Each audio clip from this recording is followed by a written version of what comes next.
Welcome to the meeting room at Global TV Talk Show, a broadcast service of globalbusinessnews.net.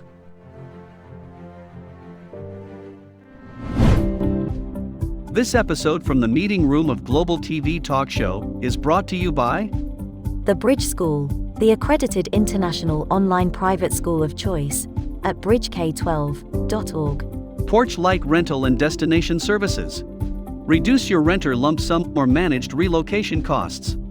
Visit them at porchlightrental.com. And by airs.com. With our full range of services, we can help design and manage your international relocation. Find us at airs.com. Primestone Partners, featuring corporate, government, and developer housing solutions, as well as senior-level advisory services. Find them at primestonepartners.com. And by International Auto Source. We are the vehicle experts for expats, featuring all major brands of automobiles with flexible solutions and financing. On the web at intlauto.com. Become a global player in your field.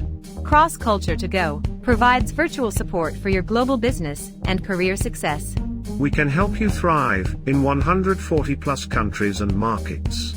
On the web at crossculturetogo.com. Hi, this is Ed Cohen in San Diego, California. It's 30 July. Wow, half over already. But you know, here in California, Southern California, in San Diego, it's endless summer. We're going to have the same weather we're having today, Halloween, the end of October. After that, it gets cooler here. Our special guest today is in Music City, USA. Let's welcome Robert Brizuela, or Brizuela. Tell us how I should pronounce your name better. Brizuela was perfect. Thanks, Ed. Okay, good. Welcome aboard to Global TV Talk Show, business unit of globalbusinessnews.net. Tell us, Robert, why are you living in Music City, USA, Nashville? Oh, great question, Ed. So as you know, I'm from the West Coast. My wife, Marcy, my son, Robbie, my daughter, Ashley, we're living there in Pacifica, California initially, and then we moved to Brentwood, California, a little farther out, just, bigger homes and a little more warmer weather. But we actually lived there until 2001 when the .com industry busted. And at the time I was working at Charles Schwab in San Francisco, and they were following that ride as well with their online trading. Well, you know what happened there. So they're a great company, great culture, really, employee centric with their benefits and how they treat employees. So they were so kind in giving all the employees that were laid off at that time a nice package that included educational reimbursement as well as a living stipend. And so we thought, you know what? Right now, there's no jobs in the Bay Area. There's not a whole lot of jobs in mobility. So we decided, let's go to Tempe, Arizona. My wife and I will go to school for a few years while Schwab is paying for that, raise the kids there. They were still young enough to, handle a move and go from there. And so we enrolled in International Baptist College, and I became a full-time student. How hard can that be, right, Ed? Well, oh man, when you're trying to go back to school and you're 38 years old, it's not quite the same as when you're 18 or 19-year-old freshman. So I had to relearn how to learn, and it took me a few months, and finally I got the kick of it. So I went to school there. It was a good year, full time. Well, it appears that so many of the Schwab employees took advantage of that educational reimbursement that the foundation funds ran out. So here we are in the middle of the desert. And I wasn't working, I was going to school, obviously. So it was time to get a job. And so what I did is I sought who was in the Phoenix area and learned that Prudential was there. They had just relocated their entire operations to Scottsdale, Arizona. So what did I do? I applied to Prudential, got hired, worked there as an RC, proceeded to do similar work that I had done prior. Well, the schedule didn't quite fit with my school, so I ended up going to a few other companies. I worked for a small independent real estate company called Arizona Best Real Estate, And then I went to Bristol Global and spent some just really great time there as they were growing their business, gaining new clients, transforming their technology. And it was just a really great time to roll up my sleeves and get involved with things from sales to operations, client relations. It was just a lot of fun. And learned a lot there, had some great mentors. And then from there, it was kind of funny. One of my last positions at Bristol was manager of compassion and quality. Kind of a strange name, but it was very unique and strategic role that was going to help, transform some of our client relations. So anyways, I was doing that, and guess what happened? I ended up being recruited by Starbucks, who's really into compassion and quality. So we packed up and moved to Seattle from Phoenix. And I was managing the mobility function there for just under 5 years. So the kids grew up in Seattle. We lived by the water. Actually, we lived across the water from Seattle. So my commute was a ferry every morning. Nice. Great way to not have stress. And on the way home, they have wine and beer and Wi-Fi. So it's a good life. It took a little while, but it was a good life. And as my kids grew up and got older, my daughter was a musician and studying viola and violin and different string instruments, decided to go to school in Pensacola, Florida. Now, if you've ever done that flight, it's not an easy flight. It's, 2 planes and a train and, so she had actually gone to summer camp at this Pensacola Christian College every summer for 4 years, for 2 weeks at a time. And, that's a recruiting game, right? So she knew all the professors and all the visiting musicians and decided, that's where I want to be. And I said, well, wait a minute, there's a school right down the street here, full scholarship. You can drive and commute. Oh no, Dad, I want to go to Florida. and I don't blame her. I mean, beaches and sunshine versus rain and clouds. So anyways, she got accepted, worked on moving there for the fall semester. And we just thought, that's just too far, either to come home for the holidays, for us to visit, it takes all day to get there and back and forth. Right. We just said, let's move somewhere closer. So, opened up the ERC career site and looked around, and lo and behold, I found a job, a mobility manager job at a company called Cummins Inc. And Cummins makes diesel engines for trucks and buses and large machinery. And so I thought, well, let's try it out. I applied. They hired me, and in November of 2011, I moved to Nashville. That was a good time to move there. Yeah, it was. Yeah, it was after the floods a few years prior. Cost of living was very low. Weather was amazing. Culture is out of this world. Music everywhere. It's a really fun place to live and to work. So my family followed me in February of the following year, and we chose to live in Lebanon, Tennessee, which is a suburb of Nashville and very easy to commute to the airport. And it gave us the best of both worlds, the ability to live not quite in the country, but in a more open rural area and still be in the city whenever we wanted to. So we're very happy great. with our decision. Yeah. That's great. And so what about your daughter? Did she pursue that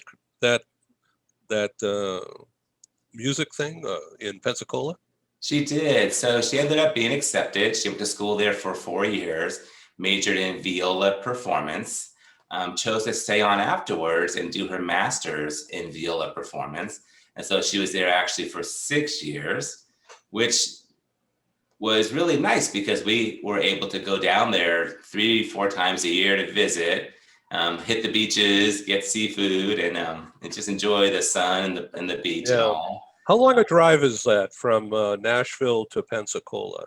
So it's only a 6.5 hour drive, but the best part, Ed, is about 2 years, year and a half after she started there, Southwest started to fly from Nashville to Pensacola for like $49. It's an hour flight. It's cheaper than gas. So we did that all the time.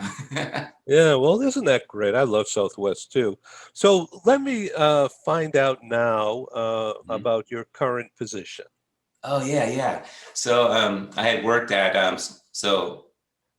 I was working at Starbucks, and then we moved to Nashville for Cummins. I soon after that moved over to Bridgestone and ran their corporate program for a little while. And then I went to Xerox RAS, who became Conduent through a company, I guess, I don't know what you call it, but they formed a new company called Conduent. But then Conduent decided to stop providing relocation services to all of their clients. Well, that was a little bit distressing and was about to lead to layoffs when a wonderful company named CapRelo came in and purchased the mobility function of Conduent. And all of us, it was roughly 120 employees, became CapRelo employees. And pretty much the same jobs, just a different name, of course. Much more flexible company, smaller, and just we were able to do a whole lot more because of how they were set up. Yeah, well, good for you. Yeah, I'm familiar with CapRelo. I know some of Yeah. the people there. Yeah. Yeah. So And what are you doing today? yeah, so like most companies, we had a really tough 2020. The pandemic hit really hard, and a lot of our clients stopped either hiring or relocating, or they pulled back assignees from assignments back to origin, so that they wouldn't have to have employees in countries and have a lot of risk with them. So it was a tough year. We did really well to stay together, maintain our teams and all. There may have been some furloughs, some job sharing, but it was, we stuck together. But come first quarter of 2021, there was another layoff of a few of our employees.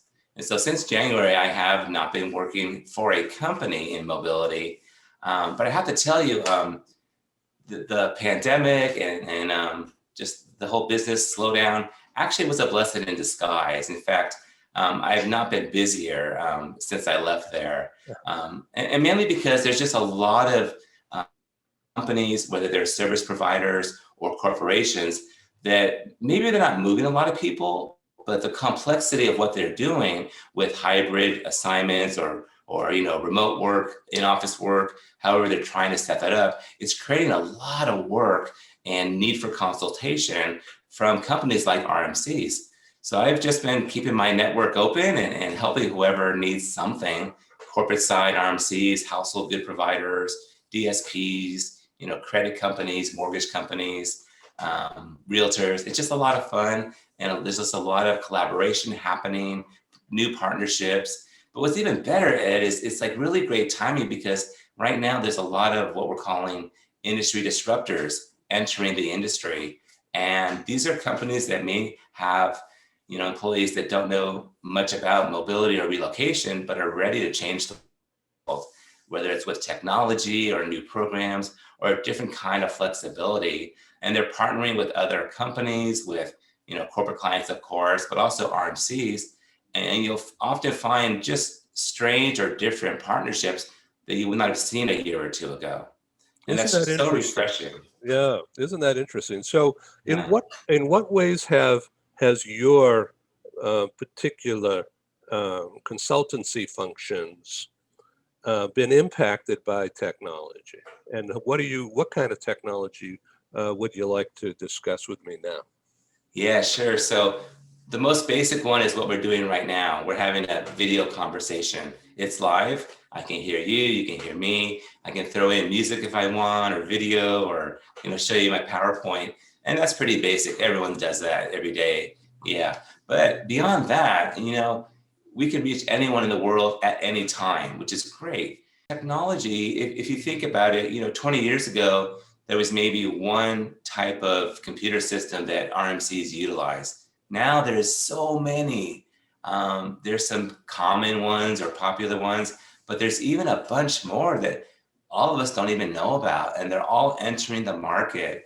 And some are self-service, some are linked to every provider in the world, some have bells and whistles and all kinds of great things that make mobility easy. It helps the employee or the expat do whatever they need. It gives them just access to all kinds of information. Before it was all about cash or checks or credit cards. Now, if you have a mobile phone, you can do your entire relocation, from moving your household goods or buying a car or paying for anything with your credit that's now in your phone. You can look on there to see your status, your milestones, your timelines. You can scan and beam things up, and it's just so easy. You can, see homes and do your household goods survey online with your phone. I don't have to even fly to Portugal to find my next, Right. rental overlooking the water. I can just see it on my phone and rent it, and we're done. Maybe that's where that picture is from, Portugal, right? Yeah. And Porto in the north. Yeah, that would be a good place to go, by the way. Mm-hmm. We interrupt this broadcast to bring you a timely announcement. Hi, I'm Sergey Gorbatov. I'm Angela Lane. Together we're researchers, writers and practitioners in the field of human resources. And we've also been multi-country, multi-assignment career expats. We owe our professional development and growth to a very large extent to the international assignment opportunities that we have had. But in a world where distributed work may become the norm, we also want to understand what will happen to the nature, duration, and purpose of international assignments. Together with our colleague, Julian Dalzell from the University of South Carolina, we're undertaking a study on the future of expatriation. And we'd value your contribution. You can participate in this important study by completing a simple 10-minute questionnaire. Access the questionnaire by typing in your browser tinyurl.com/expert study.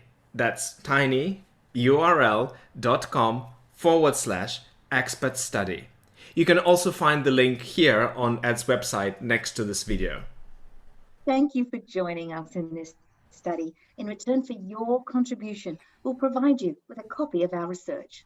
And of course, you'll be invited to an exclusive webinar hosted by Ed, where we will share our findings right here on Global Business News. And so please go to tinyurl.com/expat study. Take the survey so that we can better understand the future of expatriation.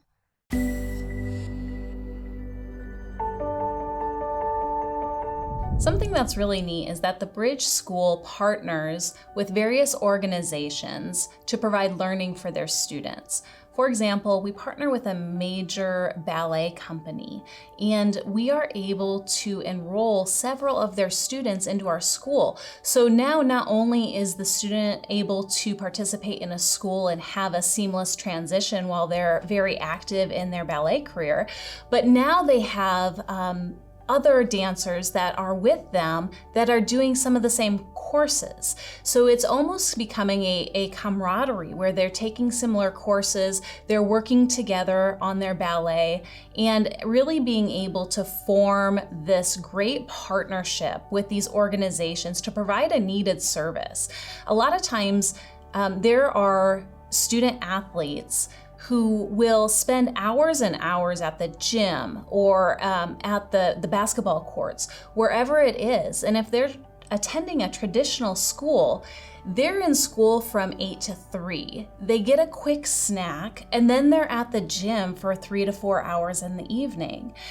Coming to us and having that partnership, they're able to break that up throughout the day. They can have a morning practice, get some schooling in, have an afternoon practice, finish their schooling in the evening.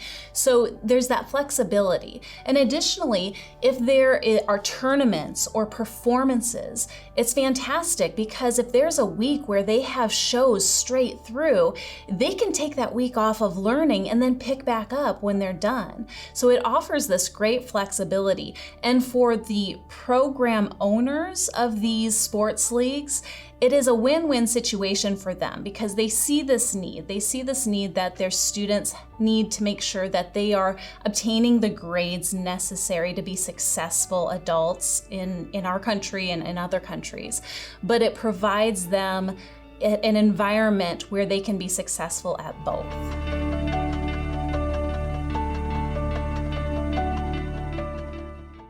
Some of the fun things that you are working on now, as we look towards companies opening up again. So first of all, let me ask you, what are you seeing? Are you seeing a hybrid approach probably, whereby there's some companies aren't sure what to do. And so They just stay from home and let's stay in touch, and then we'll figure out how to get you in here one day a week or two. Yeah, Right? so that's a great question, Ed. With what you just said are a lot of compliance factors. There's a lot of legalities, both domestically, internationally. The greatest two I think of are immigration and or tax issues. Where are they physically sitting? Where is their origin and now their new destination? Is it temporary? Is it permanent? But does their corporation have an entity in that country? And I hate to say, a lot of them do not. So the risk that's being created by either employees just going, I won't say rogue, but going wherever they want, and not even telling their employer, or employers allowing their employees to do whatever they want. So I think what you're going to see now are employers creating their corporate governance, their policies, and really honing in on where everybody is, and then coming up with, some more restrictions around their workforce. It's going to really take a lot of HR functions to do this. You're going to have comp and ben, you're going to have workforce planning, talent management, talent acquisition, and just, the good old HR business partners to really know everything about their employees. And what that does, it's not a bad thing. It's a lot of work, obviously, but it's not a bad thing, because if they were to engage in RMC or an HR specialist or a consultant like me, we can dive in and help them. We can be that gap that maybe they're facing when they may have lost employees or just don't have, the funds to create headcount on the fly, address this issue. But something has to be done. If you ignore it or wait to see what that next big competitor does, it could be too late. And the penalties that could be there, both monetarily and or, affecting the workforce, especially senior management, it's quite large. You never want to have, let's say, a C-level employee or an executive of some kind be caught by a government, a locality, or a taxing authority, in the wrong place at the wrong time. It's the worst thing in the world to have, someone like that, trapped in a country that they don't want to be in. So, what is the compliance thing regarding working from home? So, let's go back out to something else so that's related before we get to that question. Used to be, and 2 years ago, not even then, or longer, that the spouse, at the time they were called trailing spouse, right? Or partner. So they would secretly work from anywhere while the breadwinner was going to work every day in an office somewhere. And so let's just say the spouse, and let's just say most of the time it was a woman, maybe taking care of the kids, but also trying to continue her job just from computer. It's hello, that's the world, right? And so, but now it's like every day that has, of course, but you just got to watch out. How are you going to pay that tax? And governments don't know what to tax, and companies are struggling to learn how to reply and how to respond to a government compliance request. And people are getting crazy about it. So what do you think? Can you give us your perspective? Should there just be a flat tax? Just a flat amount and to stop all this hand wringing and a waste of time, and the bills go up when you hire a professional to consult. Yes. On tax and legal, not on what you do. Right. So, and every company has, that duty of care for the employees, as well as the responsibility to do their due diligence. And, you have states in our country, Tennessee, Texas, Florida, that there is no state tax. So let's say you have a flat tax, like you mentioned, but you traditionally have worked in Pennsylvania, where you're paying, city and local and county and state taxes. You wouldn't want to pay a tax if you moved to Tennessee intentionally to avoid paying a state tax. Similarly, if you're from Chicago, you have an incredibly high amount of property taxes that you're paying every year, but you move to Texas because maybe they have a lower property tax. you wouldn't want to carry that burden with you. You're moving there intentionally for a certain reason. So, I don't really agree with the flat tax. I think a company really should track every employee wherever they are and work carefully with their tax provider and their payroll department to pay the proper tax to where that employee is working. And hopefully the company has an entity there, or that employee can legally work in that state without creating a problem for the company. Good. Well, thank you very much for that. Mm-hmm. So the world has changed, and COVID has impacted everybody, good or bad. It's just everything and everybody's been impacted. And now we're just really beginning to grasp what that means. And it's difficult. Like here in Southern California, people who are inside, just yesterday and the day before, people were wearing masks for the first time in months, if they're inside in an enclosed area, but not outside. No. Okay. So, and because there's a lot of worry about that, and so today is 30 July, so who knows what the CDC is going to say next week, but right. But it's very confusing, and people are afraid, and it's becoming to be an issue, and a social issue. I wouldn't call it a mental health issue, but a social issue. And companies, whether it's Wall Street like Goldman Sachs or JP Morgan, as two pinnacles of power, they both said, you want to get paid, you come into the office. Yes. You can't work from home. Ford Motor also, in an interview I had with their director, says, we built big things. You can't do that remotely. You got to be here. But a lot of other companies, tech companies in particular, are where tech is a major portion of the work, knowledge work. They're saying, don't come in the office. Not necessary. We'll let you know when we want to have a meeting. So it's all of this ambiguity that was supposed to come 10 years from now, but now here it is. Right. And people are trying to figure it out. Like, it sounds like you figured out how to be comfortable in this. Yeah. So what helped me a lot is for the last 6 years, I've worked remotely for that last company that I was with. Most of the mobility workforce for Caprillo, Conduit, and Xerox RAS were remote. We had regional offices here and there, and we would visit them quite frequently. But yeah, we would set up our offices, work remotely, and it was working quite well. So when the pandemic hit, it was not much different, other than we were not allowed to travel back to headquarters or to see clients in person like we had in the past. And you know what? It was really difficult because every 3 months, every quarter, you were seeing a client. You were, back to headquarters for training or group activities. We were also in the community quite a bit with our foundation work, whether it was working on the farm or helping, homeless, or helping students in schools.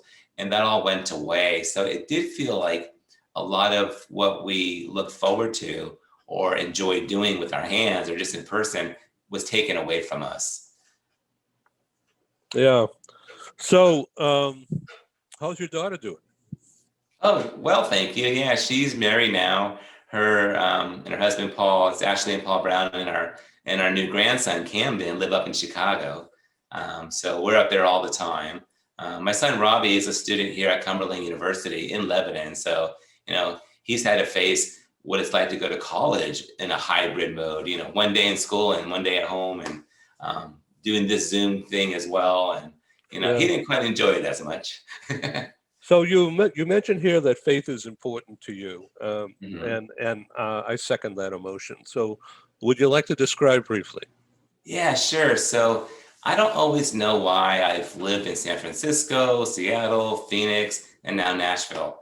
I don't always know why I've worked at all these different companies, Genentech and Charles Schwab and Starbucks, Bridgestone, Cummins, and then the RMCs as well. But he does. And there's been a lot of situations that I just can't explain or could have never set up myself. For example, that one about my position at Bristol, the compassion and quality manager, who would have known that my next employer would want that? Or what about the time I applied to a corporation and they said, well, we really want someone with a good, strong corporate background and a lot of years at an RMC. I'm like, I have that too. Yeah, so it's just funny how things align. I was doom and gloom over the pandemic and I've been laid off. And in fact, for the last 6 months, I've applied to 103 jobs. Oh my. Yeah, 6 interviews and no offers. But I'm glad because it taught me a whole new discipline. It taught me how to really be appreciative of all those out there that are mentoring and teaching and doing these online seminars or podcasts, because they don't just show you something, they allow you to participate, to add in comments, to have dialogue on the side, and just hone your skills and learn from everybody. And I think I've learned a whole lot in the last 6 months that I would not have learned had I had a steady, job at a corporation or a company. So we had to learn how to do this. And I had produced live meetings. In fact, over 20 years period, we produced over 350 meetings. Wow. And so, I mean, it's crazy. And the last 2 meetings we had were February 25 and 20 in the accounting offices of RSM in Times Square, New York. Okay. And they invited clients and I invited, and we wound up with 100 people in the room and everybody had a good time.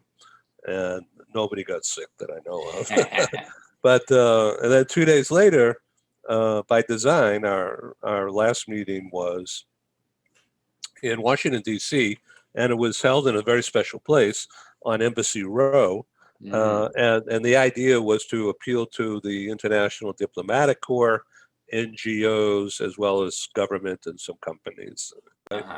All right. So we had a nice mixture there, and it was held in this historic mansion right on Embassy Row. In fact, it was right next door to the home that Jeff Bezos bought. Oh, really? Yeah, and it was quite a nice area, as you might imagine. Oh, yeah. And so the home where we were was now a museum, turned into a museum. It's the former home of President Woodrow Wilson, who coincidentally was president around 1918, 20, something like that. And that was the first pandemic. Oh. But of course, we didn't care or know about what went on at that time, right? So we were in one of the private rooms and it was catered. Boy, it was really nice. And then that night I flew back from Reagan National to San Diego. And in addition to me, I think there were 2 other people on the plane besides the flight crew. Can you imagine? No. On a plane, all over, and so we knew something bad was about to happen. And sure enough, like 2 days later, nope, no more. So it was actually pretty frightening for me, and because where's all my money going, right? Right. Now, of course, I didn't have the same expenses, so it sort of was mitigated, but I had to figure out how to do this. And so the concept was, well, who am I and what I'm doing? Well, I'm bringing people together, but always in these smaller little places, right? Yeah. And people had to pay a couple $100 to get in. A sponsor was like $500, and then they had to get there and stay somewhere, and then you leave, right? And so nobody from Sri Lanka or India or Dubai or Israel or Cairo would ever come to an Ed Cohen meeting in Washington, D.C. or New York. They might if I did one over there, but I'm not going there. So this is a godsend. Yeah. And then figuring out how to make it fun and actually usable, to engage people differently, to collapse time. Mm-hmm. All right. So, for instance, last week we did a meeting with an immigration lawyer who owns a relocation destination Mm-hmm. in Auckland, New Zealand. So Wow. it's 19-hour difference between San Oh, Diego and there, right? So we set it up at like 4 p.m., something like that here, and it was like mid-afternoon the next day. mm-hmm. So it was perfect, you know. So you just got to figure out how to do it, and Yeah. then you relate to people. And I'll send you that link if I Okay. didn't already. Bridget Romaines was her name. Oh, yeah, yeah. Yeah, I did send that. Uh-huh. So, and that was just a week ago. Wow, okay. And then 2 days ago, I produced a meeting, similar nature, with a destination attorney in Prague, Czech Republic. And it was an excellent meeting, and it's getting a lot of hits now on LinkedIn. So that would never happen. Mm. Right. And so because we're able to reach through this vehicle here, Uh-huh. because we're able to send this, I call it direct sends. Uh-huh. We send the on-demand link after the initial broadcast. We send it out to our LinkedIn followers and connections, which are almost 18,000 now. And then we have direct memberships in some professional groups. Right. And there's a lot there.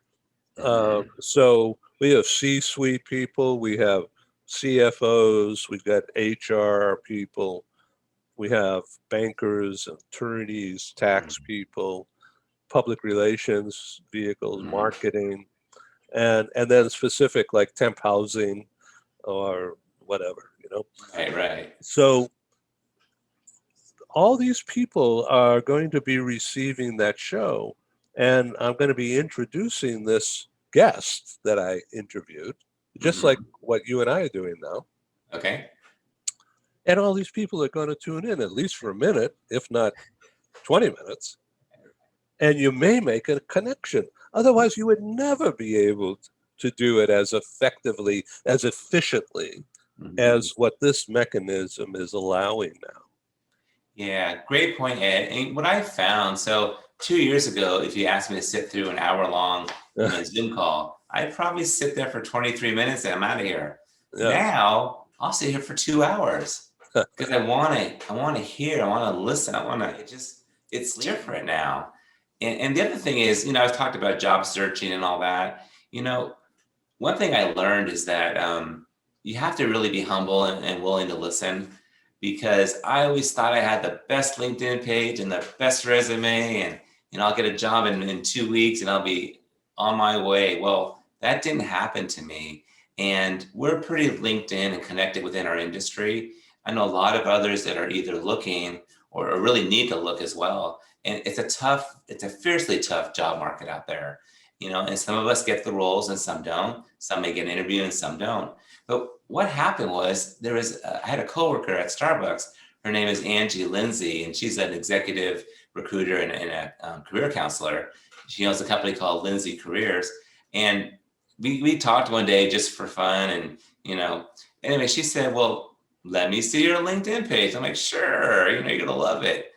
And oh boy, she gave me the most brutally honest opinion. I was kind of crushed by it. But she was right. And, after a couple of tweaks here and a couple of tweaks in my resume, and out of the blue, Ed, I was getting calls left and right. Whoa. I mean, it was like someone saw me do it and they were just waiting to call me. And, and they're still calling me. And there's people I've never heard of are calling me.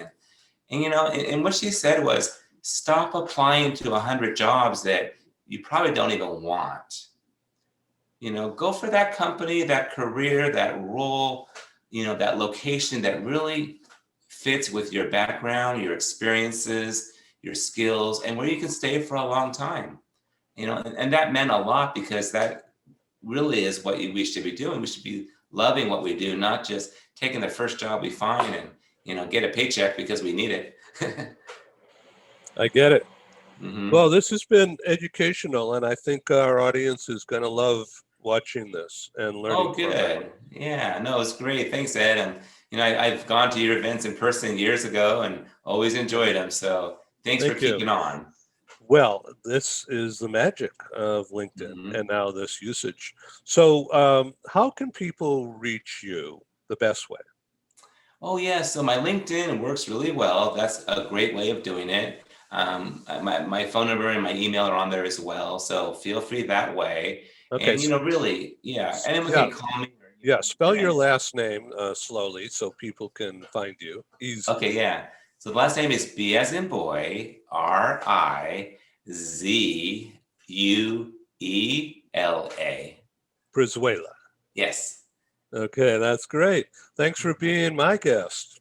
Well, my pleasure. Thank you, Ed. I really enjoyed this, and hopefully we'll talk again soon. Great. Okay, so thank you for being on Global TV Talk Show. Signing off from San Diego and Nashville. See you later. Have a good one. Bye-bye. Bye-bye. Thank you.